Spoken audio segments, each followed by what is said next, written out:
الشركه في حد ذاتها ماشي هو الهدف، لان كاين جمعيات اللي خلقوا شركات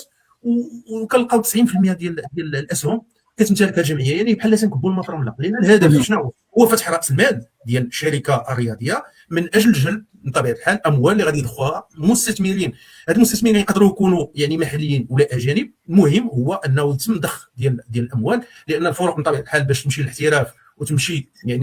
يعني باش تقوي الممارسه ديالها وتقوي بطبيعه الحال ليفيكتيف ديالها وتقوي كذلك الصوره ديالها، فهي محتاجه بطبيعه الحال الاموال، لان لارجون سي لو نير دو لا غير. دونك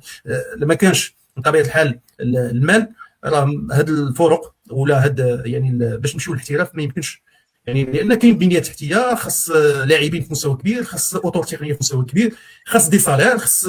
لا ستركتوراسيون ديال الكلوب، كلهم هاد سكون ابل لا تيوري دي كو. دونك كلهم هاد الامور داخله، وربما من بين الامور اللي خلات ان المجموعه ديال الفرق انه واخا يعني خلقات شركات ولكن بقات على الورق، كاين ستاتيو، كاين لو ريجيستر كوميرس، ولكن هادشي بقى على الورق، تفعيل ما دارش. وانا تنقول ما ورق تفعيل،